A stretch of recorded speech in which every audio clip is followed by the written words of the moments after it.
Hello everyone. Today we will discuss second part of problem of excess demand and deficit demand and its corrections. Those who are new, please like and subscribe it. Let's start from topic deficit demand. In our previous video, we already know about the excess demand. Excess demand means aggregate demand is greater than aggregate supply at full employment level. Now we will discuss deficit demand. Deficit demand means aggregate demand is less than aggregate supply at full employment level. It is known as a deflationary gap. Difference between inflationary and deflationary gap. Inflationary gap means when price of all goods will increase. When price level increase means people pay more price for same goods.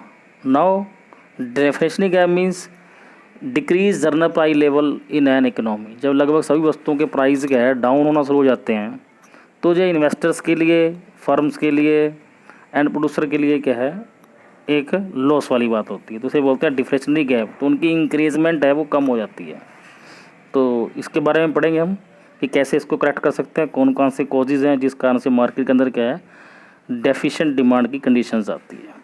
हम ये कह सकते हैं aggregate demand at full employment level minus aggregate demand at under full employment level is known as a deflationary gap. Let's start from the diagram. X axis so income and employment and y axis aggregate demand and aggregate supply. As well as we already read in my previous video, E is a point of equilibrium where aggregate demand equal to aggregate supply. It is a turning point. After then aggregate supply is vertical. E is a full employment level, but E1 aggregate demand equal to aggregate supply, but before the full employment level E1.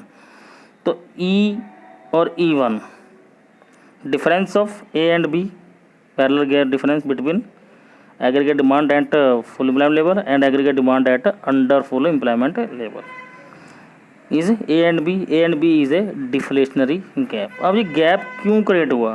क्योंकि market के अंदर क्या है कि लोगों को employment की ज़रूरत ज़्यादा है लेकिन कम लोगों को रोज़गार मिल रहा है. देखो यहाँ पर क्या है एम्प्लॉयमेंट डिमांड जो एक्चुअल क्या है लोगों की डिमांड है ओ एक्स लोगों को एम्प्लॉयमेंट चाहिए. एक्चुअल में एम्प्लॉयमेंट कितने लोगों को मिल रहा है ओ एक्स 1 पर मिल रहा है. तो जो गैप है ये गैप क्या है अनएम्प्लॉयमेंट का गैप है. कौन सा गैप है? Involuntary unemployment. Involuntary unemployment means those who are ready to work at existing wage rate but they are failed to get any employment. तो it is known as a involuntary unemployment. These gap create a problem for an economy because unemployment continue rise. अब reason क्या है कि ये gap create हो रहा है? इसके रीज़न के पीछे क्या है? कॉस्ट डेफिशिएंट डिमांड के कॉज क्या है? Reduction in private consumption expenditure. देखोगा आपने ये अभी कोविड-19 की प्रॉब्लम चल रही है. कोविड-19 के अंदर क्या है मोस्टली लोगों का कंजम्पशन लेवल क्या है रिड्यूस हुआ है जिस कारण से क्या है प्राइवेट कंजम्पशन एक्सपेंडिचर रिड्यूस हुई है. तो प्राइवेट कंजम्पशन में रिड्यूस होने के कारण क्या है मार्केट के अंदर डिमांड्स ऑफ गुड्स क्या हैं कम हो गई. तो ये प्रॉब्लम आ रही है. तो वहाँ पर डेफिशिएंट डिमांड की प्रॉब्लम है. फर्मों के पास प्रोडक्शन नहीं है, बंद पड़ी हैं, वो पैसा नहीं है लोगों के पास. तो means private consumption expenditure is an important component of aggregate demand.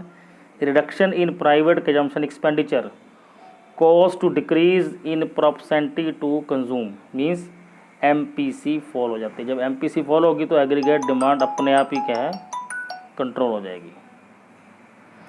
Reduction in investment expenditure decrease in investment expenditure to bring adverse in business expectation which decrease the aggregate demand in an economy. जब लोगों के पास पहले ही demand नहीं है तो private investor invest नहीं करेंगे तो मार्केट के अंदर बिजनेस एक्सपेक्टेशन क्या है वो एडवर्स हो जाएंगी.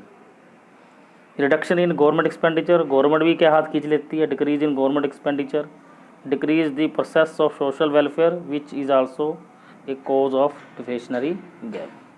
नाउ इसके इम्पैक्ट क्या पड़ेंगे? Actual stock is more than desire stock, जितना स्टॉक उनका पड़ा है उससे कम सेल हो रहा है, एक्चुअल स्टॉक ज़्यादा है, तो इस स्टॉक को क्या बोलते हैं? अनसोल्ड स्टॉक बोलते हैं। इस अनसोल्ड स्टॉक को कवर करने के लिए नेक्स्ट ईयर इन्वेस्टमेंट कम होगी, इन्वेस्टमेंट की होगी तो क्या होगा? अनएम्प्लॉयमेंट राइज हो जाएगी, rise in unemployment due to less investment. Fall in price, जब फॉल इन प्राइस होगा तो अपने आप ही क्या है? टोटल इनकम कम हो जाएगी, तो नेशनल इनकम भी कम हो जाएगी। फॉल इन प्लांट आउटपुट, तो आउटपुट भी कम हो जाएगा आने वाले टाइम के अंदर। Decrease the purchasing power of people, लोगों की परचेजिंग पावर की क्या हो जाएगी? कम हो जाएगी बाद में जाकर, जिस कारण से क्या है? डेफिसिट डिमांड ये harmful for any economy. Thanks. If you have any problem, you can discuss with it.